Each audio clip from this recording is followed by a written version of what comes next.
It's like 1 p.m. here in Poland, and we should kind of start, I believe. So the recording is in progress, and I suggest that we start because we have so many questions to talk about.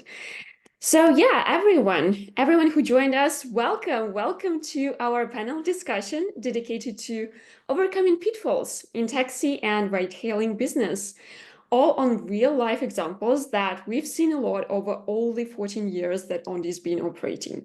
My name is Lisa. I'm a lead digital marketer at Onde, a company providing taxi booking software for local business, and I'm your moderator for today's conversation. So what are we going to talk about specifically?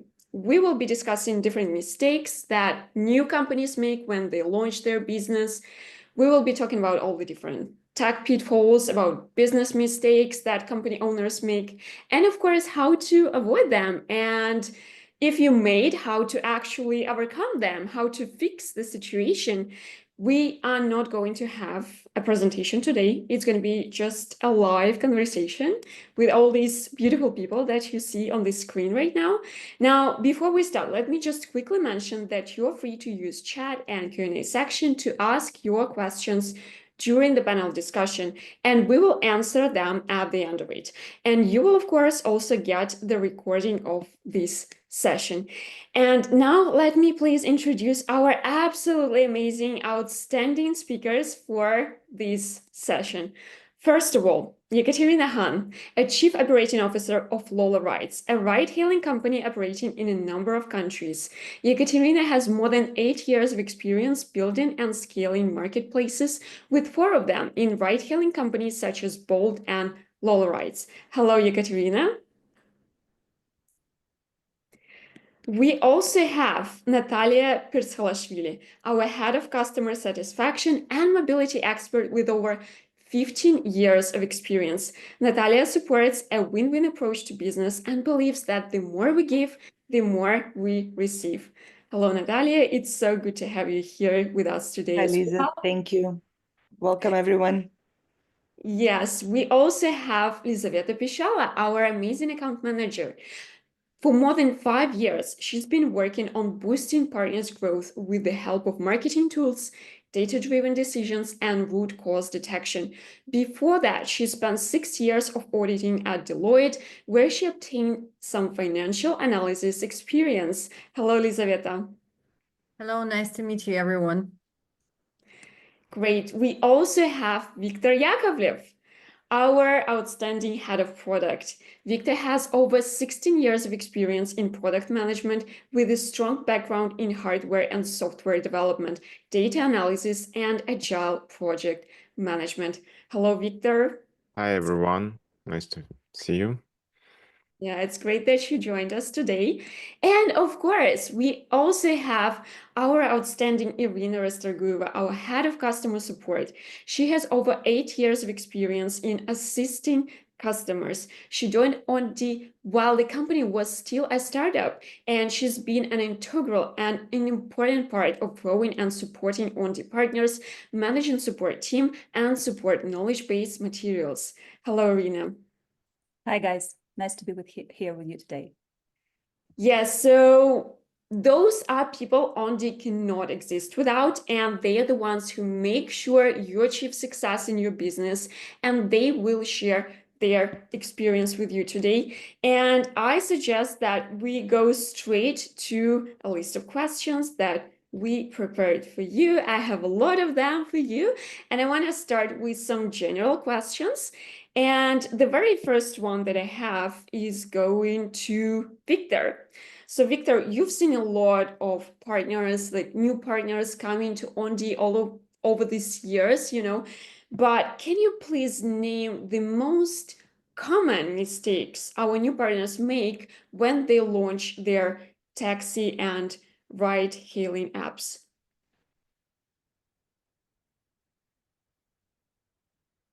Victor? Can you hear us?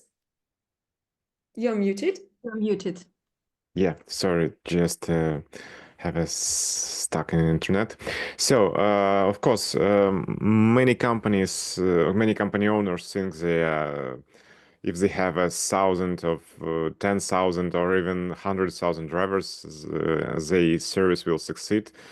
It's a mistaken belief because somebody steals or something gets from a different place, database or drivers or something. Have something this negotiation with their potential partners and have a lot of drivers, and drivers goes to earn no money, and they will see, they will try new next opportunity. The problem lies in the facts you cannot provide enough work for them. Moreover, they don't see you as a primary employer. The market is saturated, and every city has several taxi operators. Drivers join to earn money, and if you don't provide them with the opportunity to earn, they don't work. Driver make a decision within first 3 days, work with you or not. And if you have a look to business model canvas, it's a common framework to build your strategy. You will see there is several aspects to understand before you start, but it's a significant one. How to involve drivers into into your business. So, and there is a lot of strategies to involve drivers. And once you have thousands of drivers at the beginning, it's the weakest one because you don't have an opportunity to provide first impression for the second time. So that's it.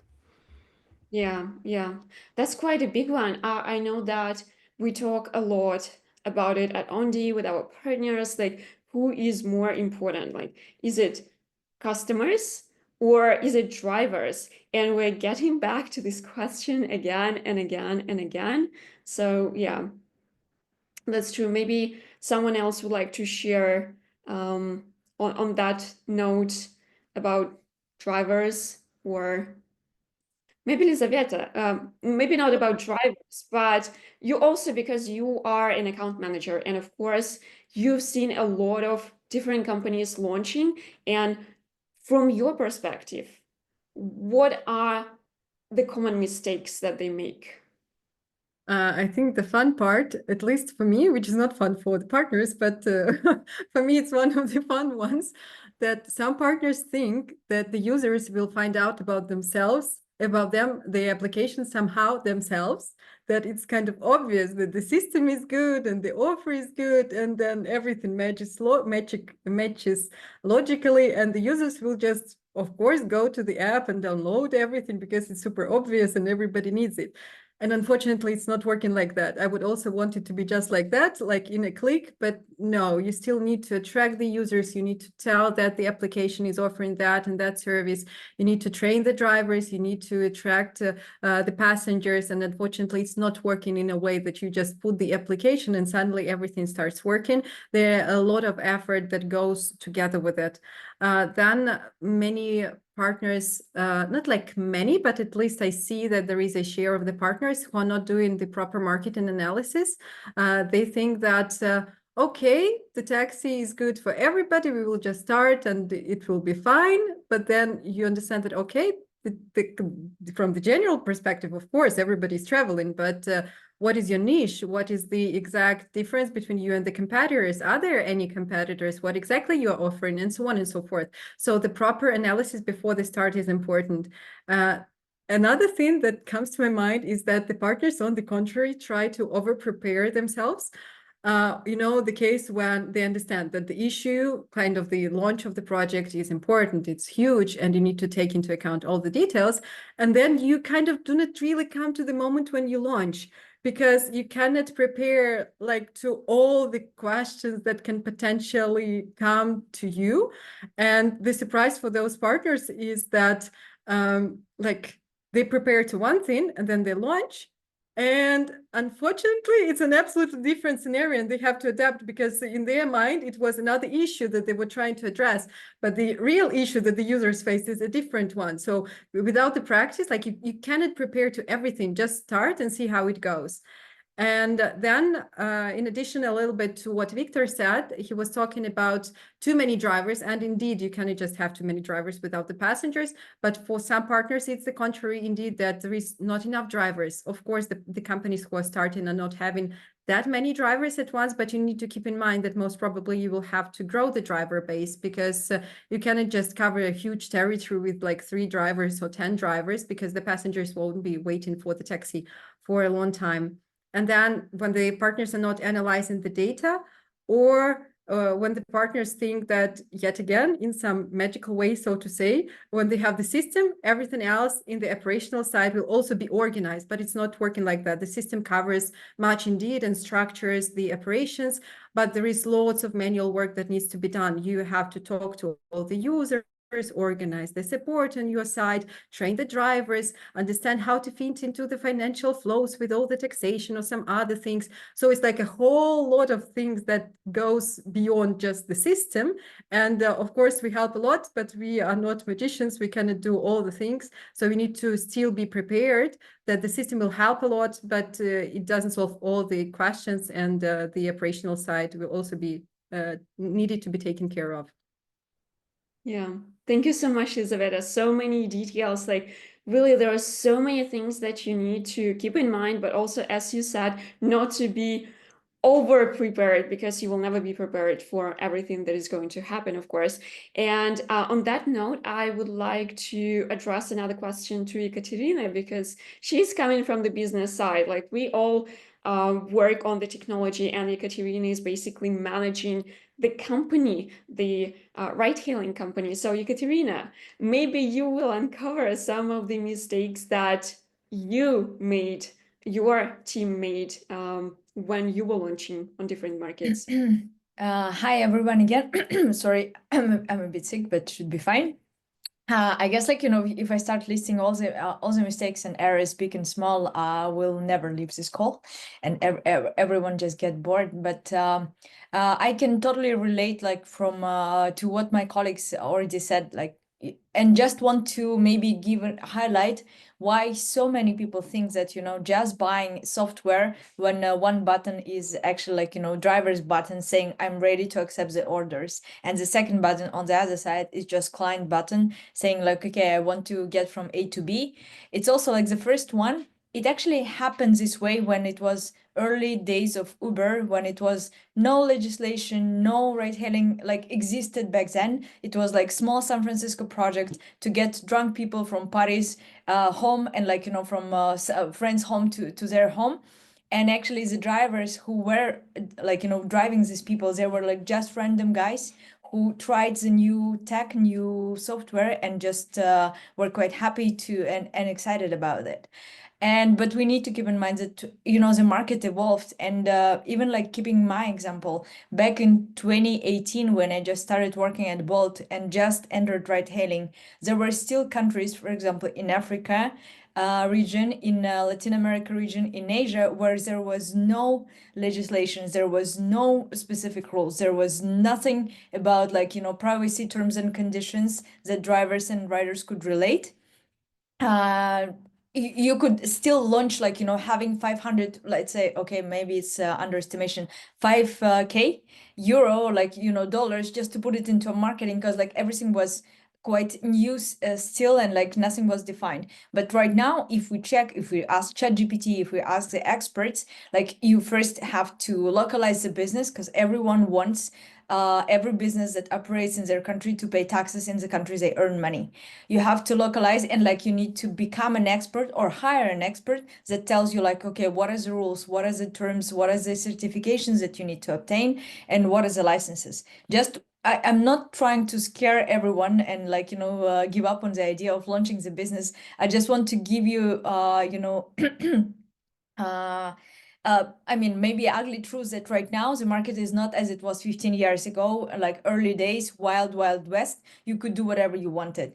I mean, I can give you an example. 7 years ago, I could download the whole riders, like, database with phone number, text the message myself, and just send it to, like, 50,000 riders saying, like, hey, we have some discounts, let's let's check the app and go right now.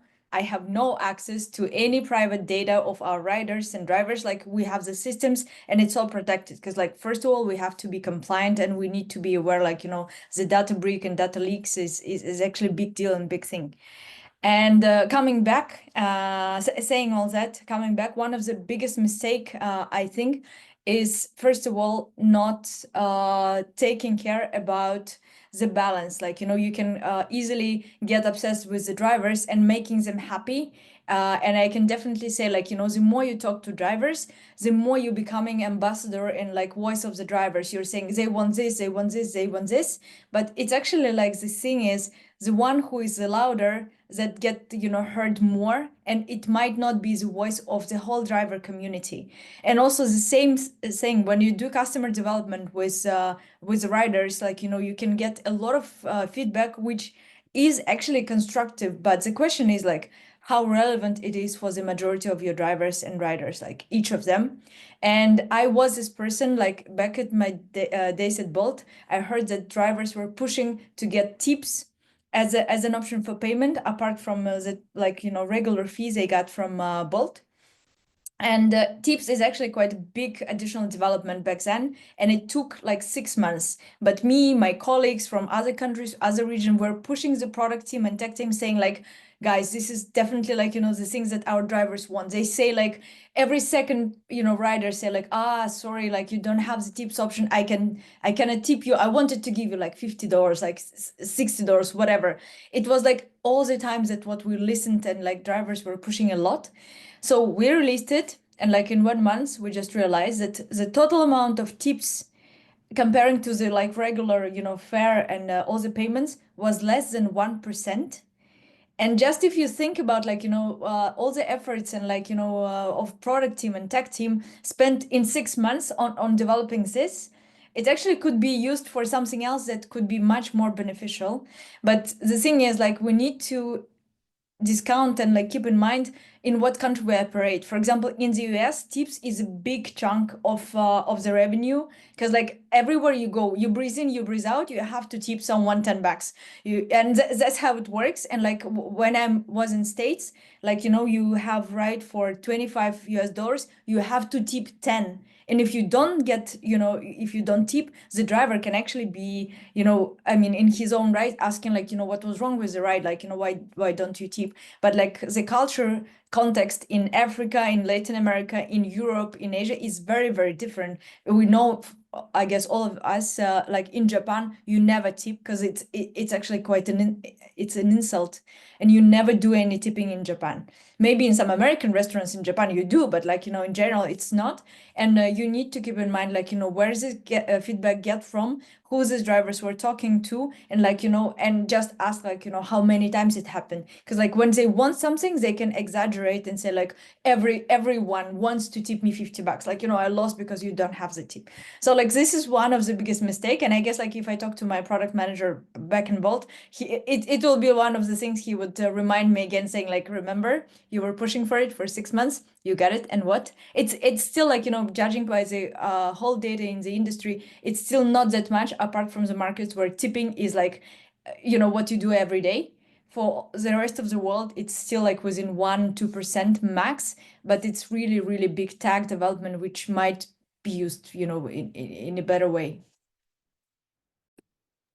Oops.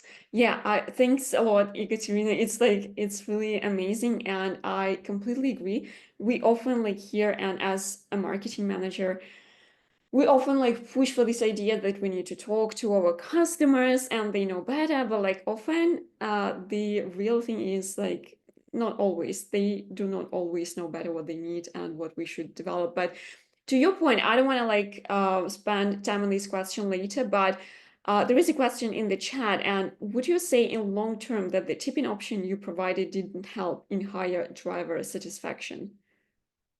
No. The fact is, like, you know, as the drivers in the end, like, I mean, it's not about the drivers. It's like how I look at the job, like, you know, offered to me. The question in the end, like, you know, how much money will I have in my hands in the end of the month, in the end of the year, in the end of the day? And the thing is, like, then I guess it might actually lead to the question, like, what's wrong with the service that they enrolled, that, they rolled out the tips and no one is tipping. Maybe something is broken. So like in the end, they will switch to something else. They think that, might help to get. And I'm not saying that feedback is not okay, but I'm not, 100% supporting this phrase, feedback is a gift. Not each feedback is a gift. You have to filter, you have to prioritize, you have to gather like, some smart people around you and just brainstorm to prioritize and think, think better. But in case of the tips, it was hard to test in MVP way. Like, you couldn't say, okay, give me money now and I will report it somehow in Bolt, application. No, you just have to deliver it and then see. And yeah, I mean, it's still there, but we all know that it's not a big, not like even in the top 3, top 5 source of revenue for the drivers. And if we check, like, what kind of drivers get more money to drivers' pocket in the end. Yeah, thank you so much. That's really interesting. And actually, as we are talking about like these features thing, I want to talk about technology, because obviously we know that technology is important and it can help your business make it, or it can just break it if it's the wrong technology. And that's why I want to ask Natalia about software. And right now, sometimes, quite often, we see that taxi service companies considering shifting to ready-to-use software. Why is that? Because we have some customers coming to us, like, what are the like issues that they faced? Why they? I probably will join you, Katerina, in saying that if I start talking about this and all the reasons that might actually lead to that particular decision, and we will never finish speaking. And you guys know me, I'm the talkative one. But to keep it short, I would say the world is changing, and basically every trend right now in every industry is in digitalizing the business. There are generations born that are not talking the way we used to talk before. They are doing everything on their phones. And the standard, let's say, more traditional ways of generating business, they just don't work anymore. So, and nevertheless, even right now, we still see companies that operate like using very, I can't call them obsolete because they're still already mobile, like WhatsApp way of generating orders, but they are becoming obsolete because they cannot be entertaining, because right now, even tools that are business oriented, they have to be entertaining. We all want, well, not me, I'm the old one, but the newer generations, they need the flashy toys, the flashy lights, the something interesting, and being able to do so many things from just one place because they don't want to lose any minute. And my question always is, okay, guys, you are saving so much money, and so much time, what are you using them for? That's never replied. It usually remains unanswered, but at the end of the day, that's the trend. So it's basically what everybody will eventually have to do in order not to fall behind. They might at some point become something else, some other trends, but not necessarily in the nearest 10 years. So right now, that's the way to go. It's either which way you choose to go to this ready solution, whether you would opt to make it developed customly, or you'd go to white label provider, sort of like we are, or you'd want to collaborate with an existing company. That's up to you, because there are so many things that could lead to that decision. But at the end of the day, without the modern and sophisticated tool that gives you an opportunity to diversify how you operate and how you can broadcast these orders, you'll basically doomed to fail. I don't want to be, fatalistic, but that's sort of the reality right now. Yeah, true. Thank you so much. But as we're talking about like going and choosing the software platform, something that you can use, like some apps that you can use to attract your drivers and users. In general, which role does the software platform itself play for companies, and how can choosing the wrong platform lead to a failure? It's a sort of another variant of a chicken egg dilemma. Same way we have with the drivers and passengers, same way with the technology and operations. What comes first, whether the operations and the way the business is structured, or the instrument that's used to do it. The taxi platform is an instrument, right? And Victor and Kate, they have already, and Elizabeth, everybody has already mentioned that it's very important to have a good instrument. Like imagine you want to build something, you need a good hammer, right? But it's still a sort of question, what should be the driving force? Because in most cases with the ready-made like white label solutions, we not only offer an instrument, we sort of offer an ecosystem of a mindset, because there are some processes that are already embedded that could be helpful and could serve as an indicator or as a sort of guideline of how you can build your business. So it's not exactly an instrument, it's an ecosystem and a mindset that following that logic might be helpful and indicate what should a company pay attention to, especially at the start. So if that is part of the instrument, then it is important, because that mindset that is embedded should somehow correlate with either what you are willing to build or how you're willing to address things that definitely will be occurring. Like Elizabeth said, no one can ever be prepared for everything. You just have to be prepared to be prepared. That's the mentality you have to go with if you want to launch the business. But having the instrument that has, let's say, a system of monitoring or a system of alerts that are also a part of the system, the way I know that our accounts work, they have so many indicators embedded already that give them 24/7, that share with them what is happening with the existing partners, so that we can react and we can help in, let's say, guys, something is happening here, you need to pay more attention. So it's good to have a good instrument. It's also good to have good processes. But what you really need to find is the that perfect alignment between the instrument and the balance and the processes. I know that, for example, in our sales department, like maybe it's a bit tiring, but our sales specialists ask so many questions, not because we are curious, which we are, of course, but the key is to find who we can actually help, with whom we can actually create that synergy of that, instrument and a process alignment. Otherwise, again, it's going to be complete, like if you taken part from one, let's say, I don't know, automobile, right? And put it in the other, it will never work just because they don't align.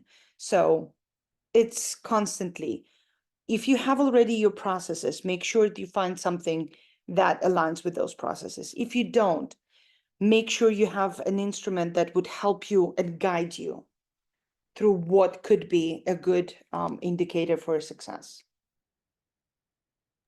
Yes, Sort thank of. you so much. Thank you. It was an amazing answer, I think. And like I loved that you are talking really about like this system, we're not talking about like software separately and processes separately. We're talking about like Exactly.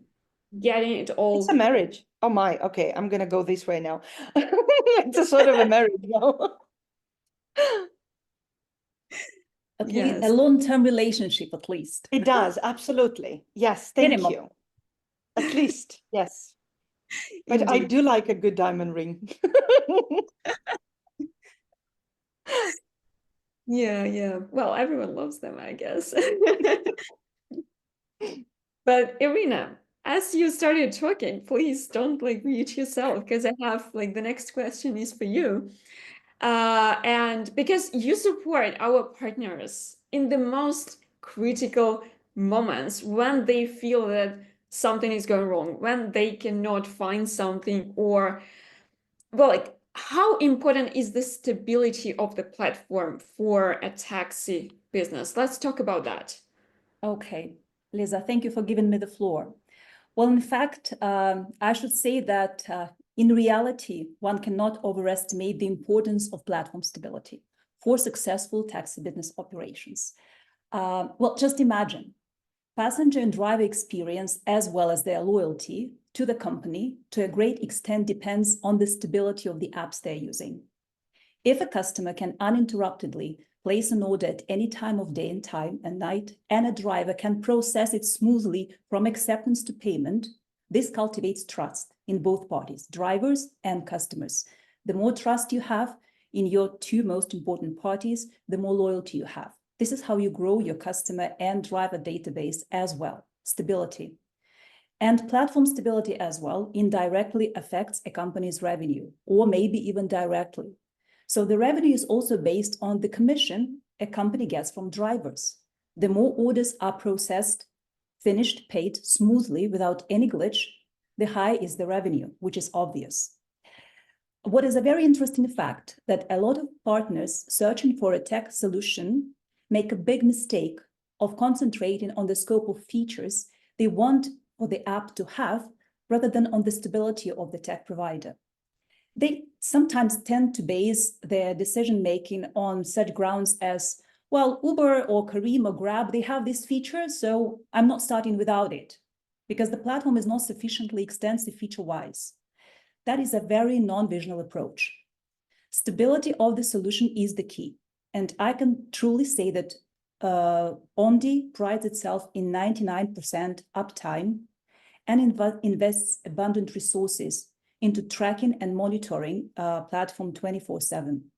As for feature scope, not only do we have an extensive one, but we also try to constantly update the platform according to the best market practices and partner needs. Even if we don't have something, if that is business critical, we will consider that. That's number one, or we will offer you a roundabout. As Natalia said, this is not only about the solution. We are a family, as a whole ecosystem, and basically we are helping you how to build the business with whatever experience and technical solution we have.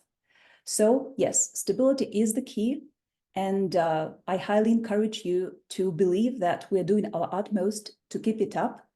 Please pay attention to whatever provider you are choosing, that the stability is always there. Okay, thank you. Yeah, thank you, Irina.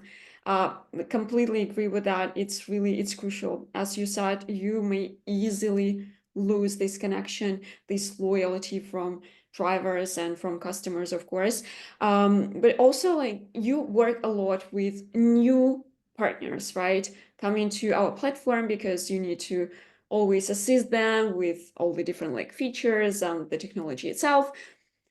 What do you think should the new company take care of before actually launching its app from the tech side? What should they pay attention to? Well, that's a very big question, but let me answer it in the following way. Number one, what I love about Onde is that we are transparent. What it means is that we have a demo version of the apps and the platform itself, where every partner or every entrepreneur can check the suitability of the solution for their business in advance. So most platform features are available in demo mode. The demo version can be extended for those parties who are really interested in partnering with Onde for the indefinite period of time. So any company, if they have the desire, can be 100% tech ready for the launch of operations. So we will do our utmost to teach the partners how to use the platform to their advantage, but that is fully in their hands, how to make sure that they have affected the complete setup before the launch of all the configurations. So maybe if I start enumerating, the most important technical points that need to be considered are obviously driver registration and driver onboarding. Not only is it important to register and basically onboard drivers, but advise them how to use the app, teach them on all the app specifics, specify and basically stipulate all the documents if they are needed in a specific area and have to be added in driver app in advance. Maybe the payouts that need to be done to drivers automatically. Also, companies might want to try out the driver level scheme where they can actually offer different types of commission to drivers depending on their loyalty and performance. The company has to also consider opening a payment gateway. This is if they have account with the payment gateway to process credit cards, if they want to work with credit cards and not only cash or terminal. Right, a company might want to decide if they want to work with customer wallet, which we also have, allowing it as a payment method. So, which is an excellent tool to manage the customer debt for unpaid orders, right? And in general, to monitor the customer balances. Custom operational area, which is also quite important. Yes, decided which services need to operate in this or that part of the area, which fares will be applied to this or that area. Maybe there will be some exclusions where there is a prohibition of the service by the government or by some authorities. Fixed rate zones. Are you going to work with airports, with shuttle services, etc., etc.? Fares. Do you need any cancellation policy and a specific night rates, right? And another absolutely important thing is promotions engine, referral and coupon programs. Launching a smart promotion marketing campaign to attract customers is essential at the launch of any taxi business. That's what I say. As well, company administration management. I mean, how many members of the team do you need to manage your business? That's great that you have drivers, you have customers, you're working on both. But can you manage your business from the inside? Like, for example, who will take care of your operations, of the driver onboarding, of the reports, of the analytics, of the strategies? You need the internal staff, which you have to hire and which you have to educate and share with them the certain level of accesses where they can get the data and perform their operations. Yeah. And many, many other things, like deciding which target audience and clientele will the company have. Will they work with students? Will they work with corporate clients? Because we have a perfect corporate account solution for that. Will they actually integrate with third-party apps? Because we have the great operator API option where you can partner with third parties and get an extra source of orders and actually the revenue.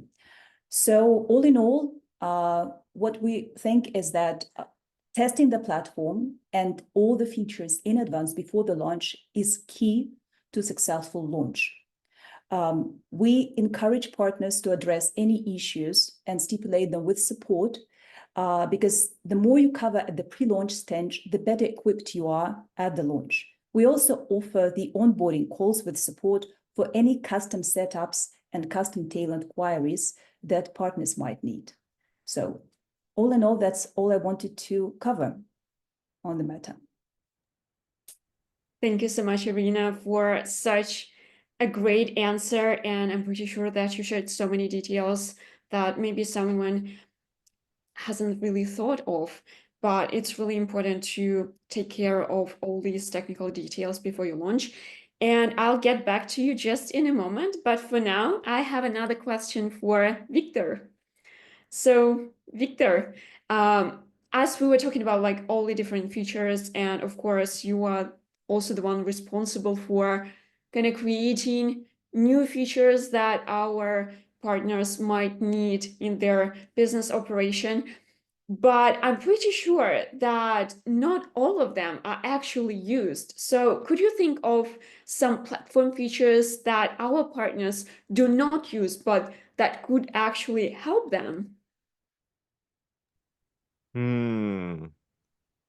First of all, I think we have great tools to automatically manage drivers. So we have a great reporting tools, so you can find a problem with your business. And of course, I think the main problem with operating is you have a lot of data to make decisions, but usually people don't use it, and it's a problem. And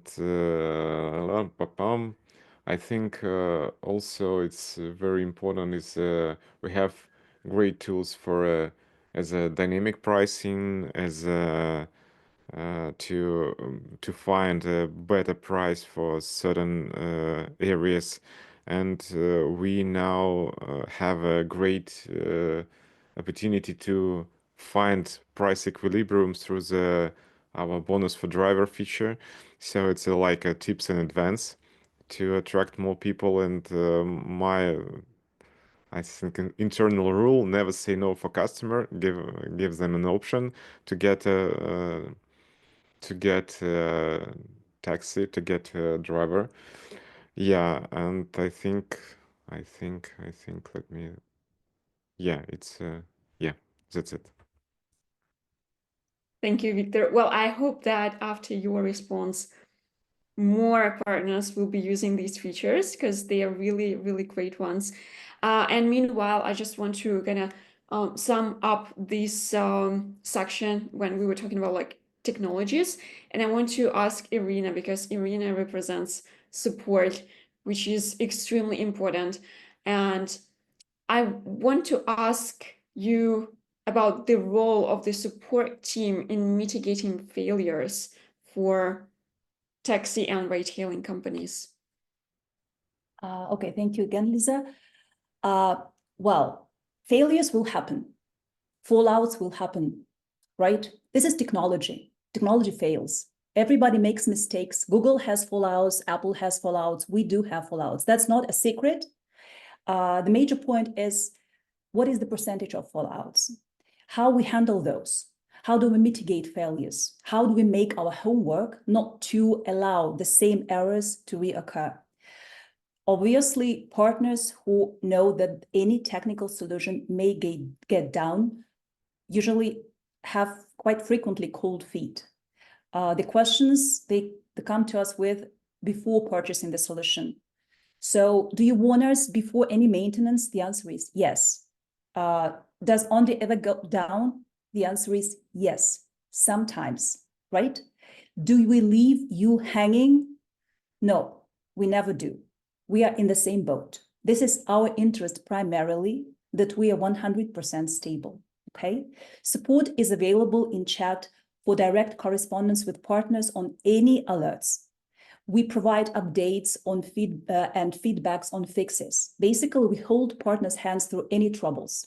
Support is the first point of contact to acknowledge, process, transfer all alerts to the infrastructure server safeguard team, and that is done within seconds, 100%.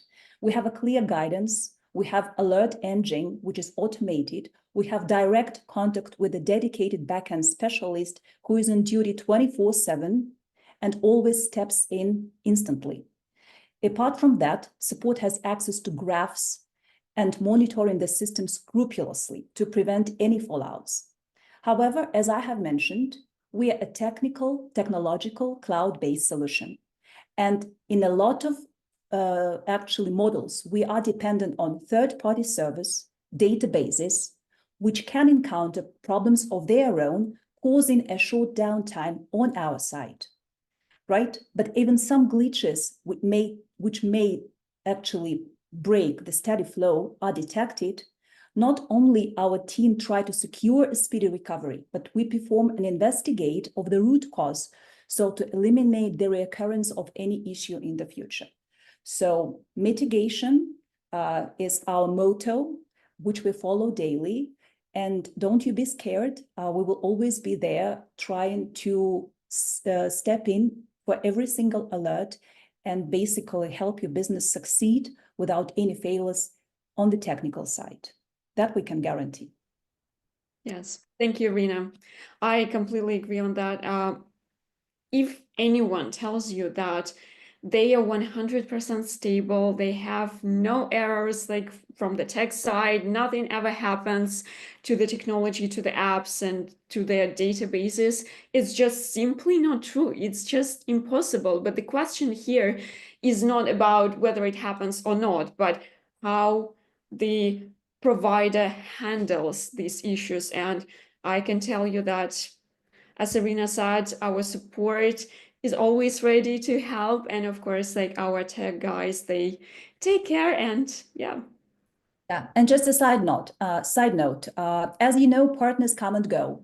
And we have a lot of reactivating partners who come back to us saying that they have tried other providers, but unfortunately, the tech side, the stability, the support from the teams, which is post-sale maintenance, from the accounts team, from the biz dev team, from the marketing team, were very low quality in comparison with Onde. That is why we even have a separate reactivation procedure. And we are onboarding new partners, but we are also welcoming those who have tried their fortune, but have realized that, okay, we might not be 100% feature actually perfect, but we have our other advantages, which are much more important. Yes, that's true. Thank you so much, Irina. And I would like to talk a little bit about the business side of things and business mistakes, business pitfalls. And for that, I would like to ask a question to Elizaveta, because again, you see a lot of different partners. And let me ask you this: what should the company take care of before launching its app from the business side? We were talking about the tech side, but what about the business side?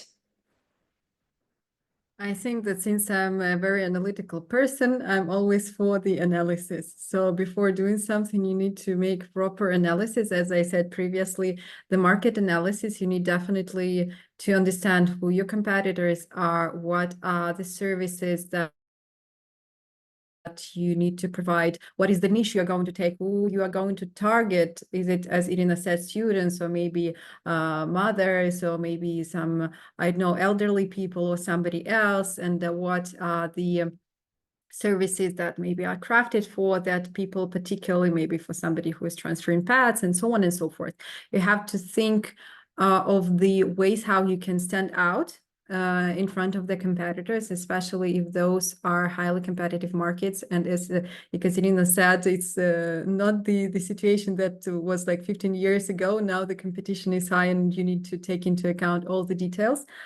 And once you analyzed everything, you chose your niche, you need to craft the proposals for the passengers and the drivers to make sure that those are appealing, and actually the drivers would want to work for you and the passengers would be interested in using your service.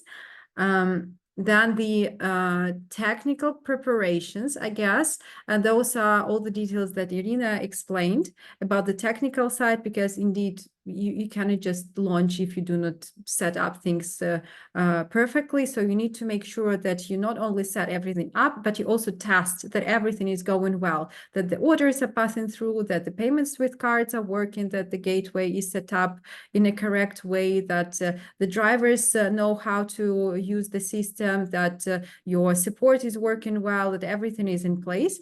Because when you actually start working, then you cannot organize like all of that from scratch. You need to be prepared for the flow of orders. And here we are coming back to the question that you need to have the marketing campaign, because it's not just working that app, the app is there and everybody's interested in using it. So you need to attract the drivers, train the drivers properly, so that the drivers would understand the kind of the vibe, so to say, you want to transfer to the passengers, that the transportation is safe, that the drivers are polite, the level of the service is exactly how you expect it to be, that the drivers are not lost with which button to push in which situation. So all the tests are being done well. And when this is done, you need to work for the passengers. So you have the drivers that you already invited to the system who know how to use the system, and they are online, and you made sure that they are online. You inform them that the marketing campaign for the passengers is starting on that day, for example. So be prepared, because as Victor said, you cannot make the second impression. You are just inviting the passengers, and if the drivers are suddenly offline, then nothing is working.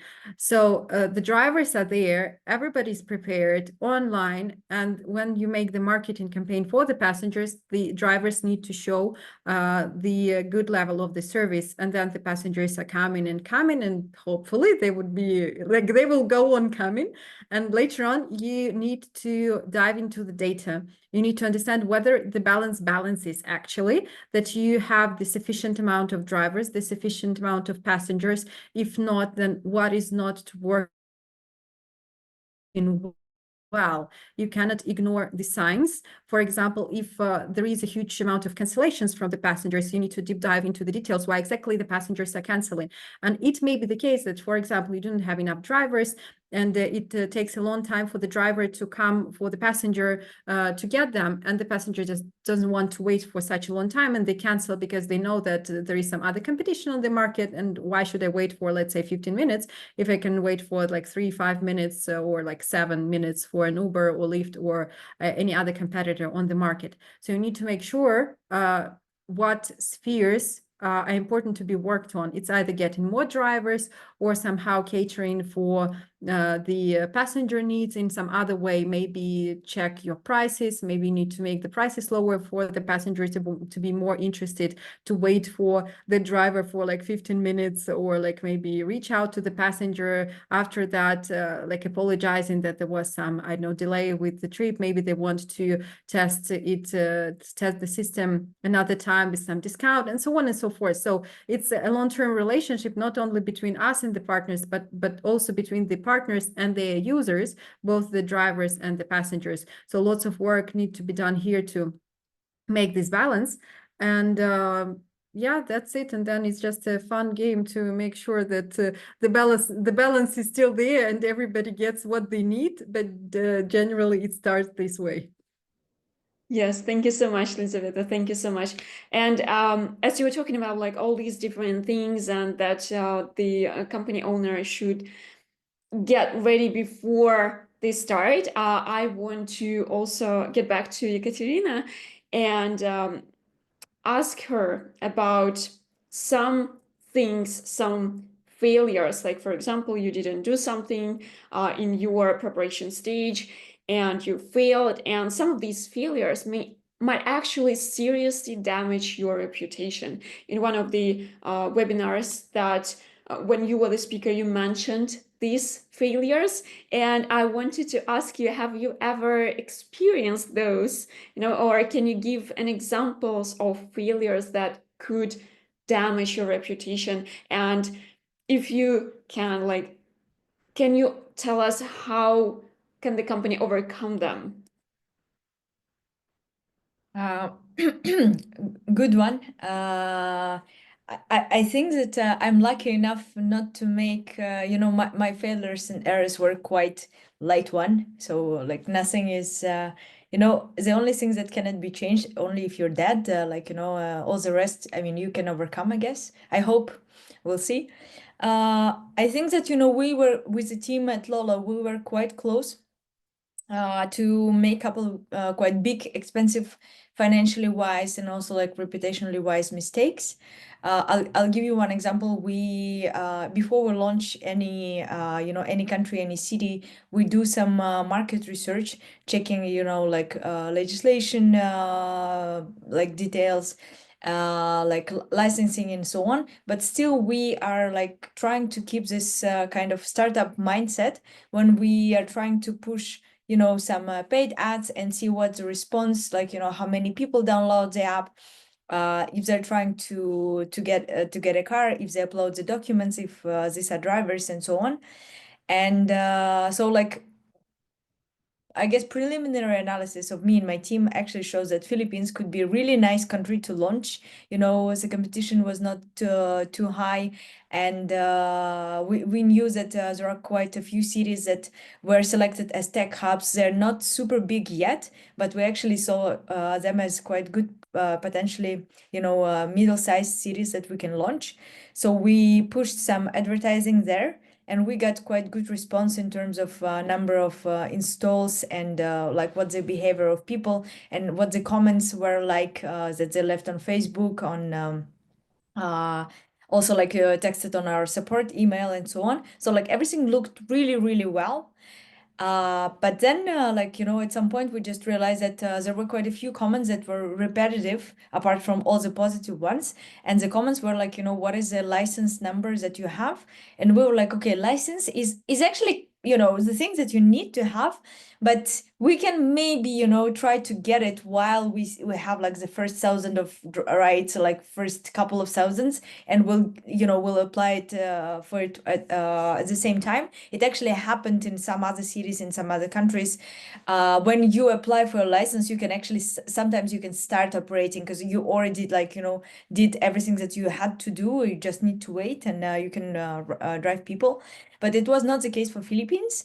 And we started talking to drivers, like, in person, one-on-one, having calls. And it ended up that my teammate, Maxim, he actually flew to Philippines to talk to the drivers and in person, just to make sure that we understand everything correctly. And the thing is, if the driver is driving someone working for a platform that has no license, the fine amount could be that his car can be arrested and taken from him, because it's on his, it's his responsibility to check with what partner he starts working, like, to double check that the license is valid, that the license can be easily, seen in the common like state register of all the licensing and so on. So like in this case, the government is trying to control it very strictly, but not pushing the platforms. Most of the platforms, let's be honest, like, Uber and like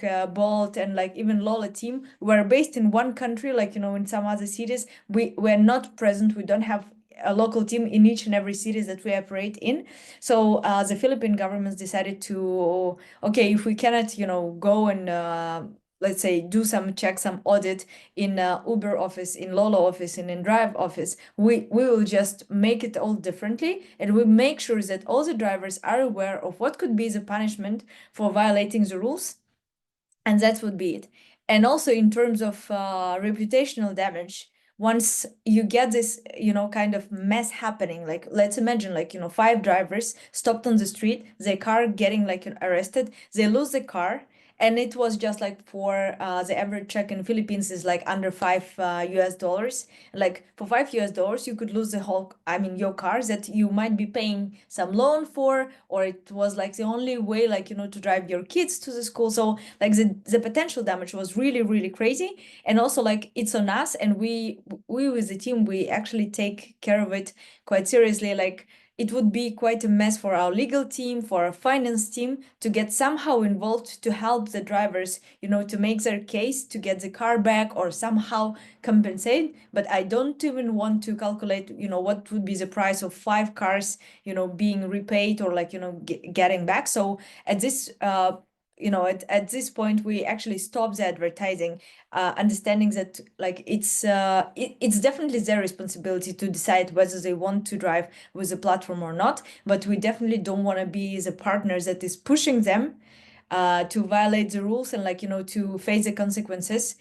Sitting somewhere like, in Europe, like me, I'm based in Paris, like, based in Paris, and saying someone in Philippines, like, this is your chance to earn money, and like, if the car is taken, so let it be this way.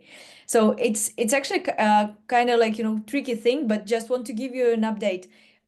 We talked to two legal counsel from Philippines. They never mentioned it. We talked to ChatGPT. ChatGPT never mentioned it, and it was quite a new version. It was not the old one, the first one.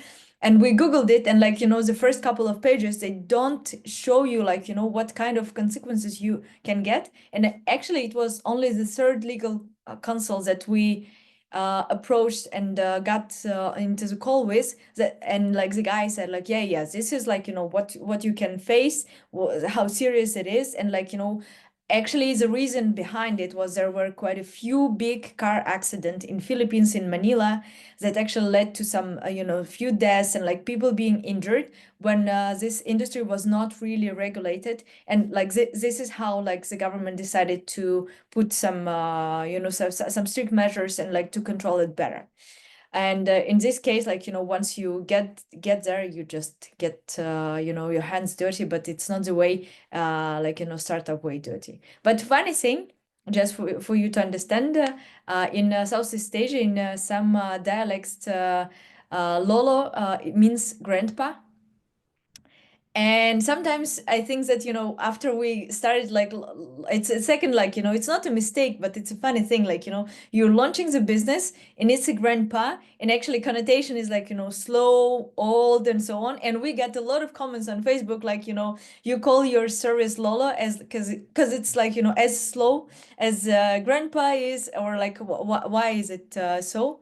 And it was quite fun. But in the end, like, we know, like, I launched Bolt in a Russian speaking market when the rebranding happened. Like, you can always play with it, but you should be the one to, to do some mockery, to make some jokes. So, like, it's actually quite fun. But also you think to, you need to think about it. If your ambitions are a bit further than your own city, your own country, you need to think about it in the very, very beginning, like, how your naming could be perceived, like, in different cultures, in different countries, just to make sure that you're not trying to squeeze in, like, very creative marketing campaign just one day before the launch, understanding that, like, something is wrong and something is weird, and, like, the whole connotation is a bit off. Yeah, but honestly, when you mentioned that Lola is kind of grandpa, I thought like, oh yeah, maybe it's just about being so careful and so nice and so sweet. We actually, like, say, like, we drive safe, say as safe as your grandpa, because, like, he cares about you and we care about you. But the first, like, when we got these comments, we were like, why, what is wrong? Like, why grandpa? And then we Googled it and we're like, okay, now we know. Yeah, thank you so much. Thank you so much for your experience. Yeah, as you said, you should really be careful with all the regulations and yeah, with your name as well. But before going to the next question that I have, and I have only 3 questions left, I want to ask our panelists, because they're all very busy people, I want to ask if anyone should leave, or you can stay a little bit longer for the rest of the discussion. Yeah, I I think have it's fine. time. Oh, thank you so much. Thank you so much, guys. So we'll just continue. Just 3 more questions, and the next one that I have is to Natalia, actually. About marketing failures. Which promotion Oh, can you don't remember? let me start it. For your 10 minutes. How many? Okay, it was a good timing for you to ask how many more time we actually have, because this is an absolutely ending. It's like an ocean of example. So first of all, marketing is a sort of very diverse and vast area, right? So marketing can be the initial stage where you just run the market research, and basically Lizaveta and Kate has already covered sort of the importance of it. So you need to understand the market, and not doing it properly will definitely be leading to a failure if you don't understand what the market needs, what the market waits for. Then it's basically already a way to the failure. I have seen in the chat a question, I think that was from Osama, saying that Onde is a solid and reliable platform, but how can we compete with Uber, Lyft, and Bolt, because they are so much more advanced? And it sort of exactly correlates with marketing and how you do the marketing. First of all, even those services are different country by country.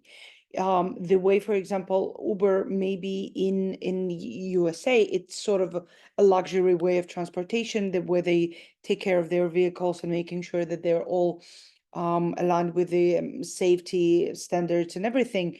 But in some countries, my gosh, I have seen terrible examples of cars coming that I was sort of terrified of using and sitting in, and they would still be branded as the same provider. So basically, not necessarily having an Uber is a good thing or a bad thing. It's just you need to understand what exactly they offer, and it's sort of again a marketing. Sorry, answering your question and the question in the chat altogether, because for me, they're very, very close to each other. The way you tackle the challenge and the way you look at it. If you're not terrified of the challenge, then we can work together. I know that even in here at Onde, we run so many webinars, just answering different parts of how marketing can be done properly. Starting with how to address the market, how to study it, who to talk to, who to what feedbacks to pay attention to, as we've heard examples that some of those feedbacks can be demanding, loud, but absolutely useless and leading to some very particular situations. And then even to the actual mechanical failures with marketing when you launch a campaign, but let's say you went to either okay, if you went to an agency, then the probability of a mechanical failure is very low. But then we've seen cases, and even with our partners who would like, okay, you know what, my niece or my sister slash whoever it could be, have been working as a marketeer for several years and they've been doing that job forever, but they don't actually have the experience with the industry. They don't know the benchmarks. They don't understand how to properly evaluate the success and the failure, like what even the price per, let's say, the CBR in the campaign, what could be considered a good result, what is a bad result. Not having this previous experience that would actually define those benchmarks that you can compare your results against, it's basically a doom. I'm sort of sounding pessimistic here, but that's exactly the way things are. And we've seen people where they would launch campaign, they would throw the budget, and then and by saying mechanical favors, people were just either forgot to check it, and the whole budget was spent in a day, the one that was meant for months. Even those happens. Okay, I'll be honest, it even happened I think once with us, but we've learned from that. We secured the processes around that to make sure that it never happened. Failures are not necessarily, or at least not always a bad thing. They, especially if you don't lose a lot of money and you, as Kate said, it you're still alive, then you basically can handle everything, right? It's just the way to educate yourself. We would happily rather learn from other people's mistake, but in 99% of the cases, we do actually learn from our own mistakes. But again, do people actually learn? Have they made any changes or adjustments to the process once they've encountered that problem? It would be not not exactly wise to look at any occurrence as if, okay, that happened just once and it will have never happen again, unless you actually take measures to prevent that from ever happening again. You'd, well, again, doomed, it's going to be my slogan of the day today. Doomed to repeat it until you actually learn. So, but yeah, marketing mistakes, endless topic. I think we will probably run another webinar on the same topic. Okay, and I can see Victor raising his hand. He would probably have something to add. Go ahead. Yeah, the question is I want to answer is regarding compete with Uber, Lyft, or Bolt. So it's don't play on their rules. It's the first rule, because if you want to copy their activity, you will fail because you don't have such marketing budget. It's the first rule. The second rule is be quick enough, because they don't have enough speed of reaction Flexibility. on the marketing changing. You have a great option which they don't have. You can fail, they don't have ability to fail. You can test your assumptions regarding market, regarding prices, regarding everything and changing. It's if you have a quick learning loop from the market, you will be much faster than there. And so one of the biggest, I think, metric for now is how many uh, how many orders you can operate by one employee.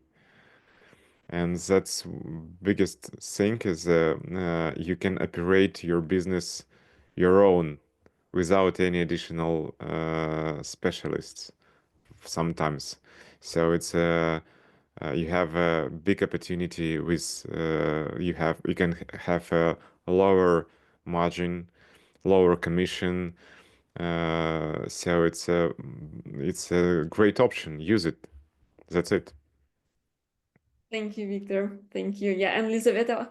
Yeah, I also wanted to add a little bit because I was waiting till the end of the session to comment a bit on how to compete with the giants. First of all, I totally agree with Victor and Natalia that the giant doesn't mean that they are good in everything. You just need to understand the difference and how to deal with it and to find the strong points from your side.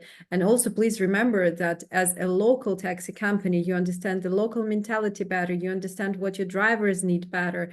And if you also build a very good connection with the people and by the drivers, we need to remember that those are not just the employees, they're also the people that have their issues. If you build that kind of not even special bond, but kind of the trust relationship that if something happens, there is the whole driver network and the company who will assist the driver. The drivers do not tend to change their working environment to another working environment where they feel that nobody takes care of their interests or issues. So you need to remember that you're still working with people and you need to rely on the trusted drivers of yours who are also local and to push the product as the local one, like support the local and so on and so forth. So true.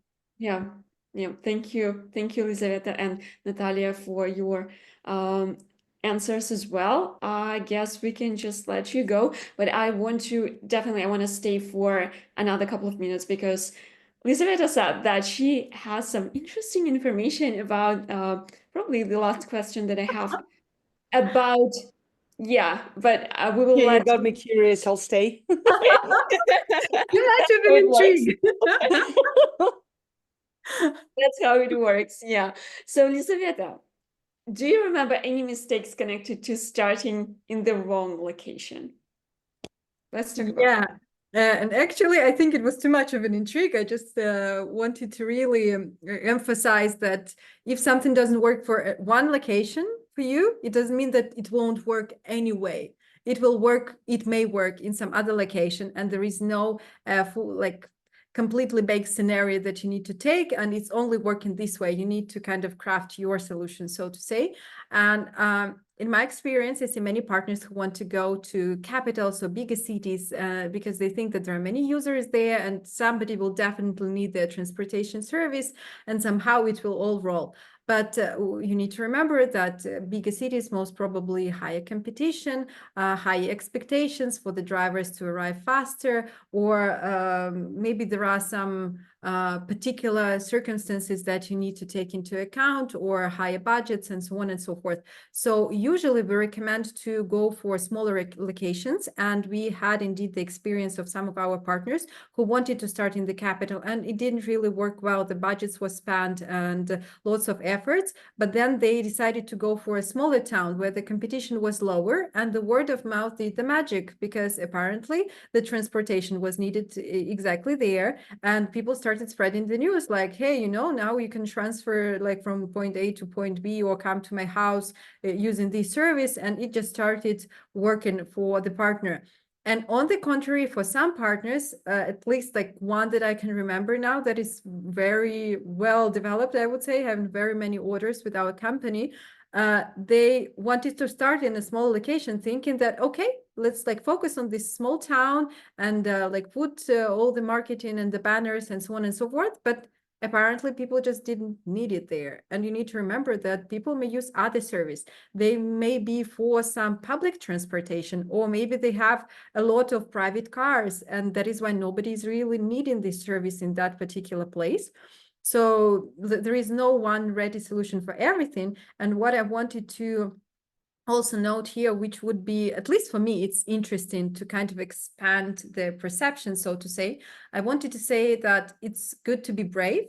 And if you see that something is not working for one particular location, for one town, it may work for another town. But even if it didn't work for those two towns, maybe you can choose another country, and that's also okay.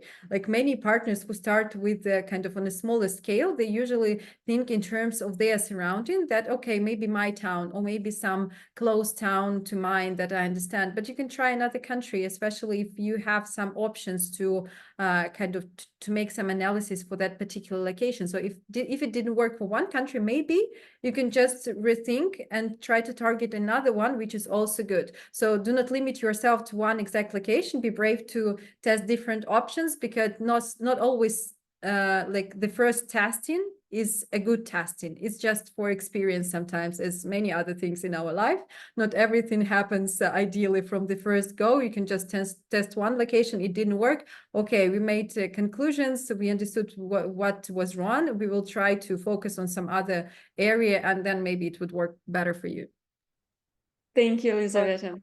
I guess it's safe to say that the whole, like the overall summing up of this webinar is that don't be afraid to fail, just fail smart. That's basically it. Yeah, exactly.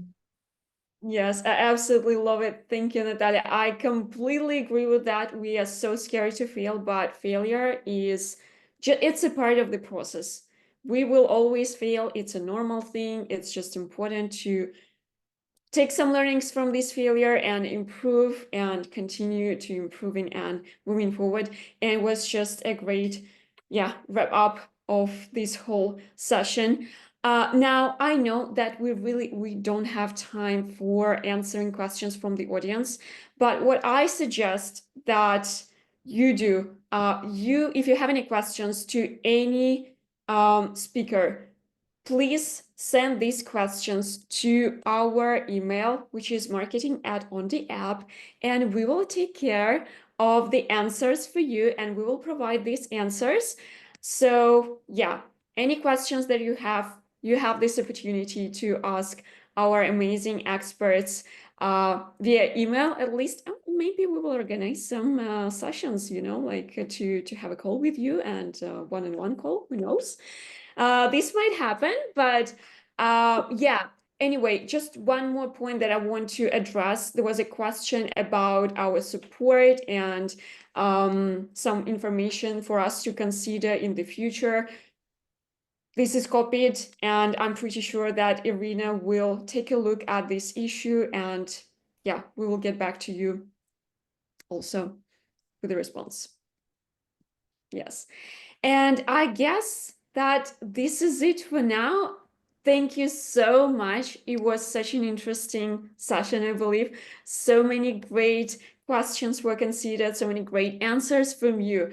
I really appreciate everyone for joining this, for granting us your time. We really appreciate it. And thank you everyone who joined this session and who listened to our experts. You are amazing. Everyone is amazing. And yeah, just continue being with us. Thank you so much.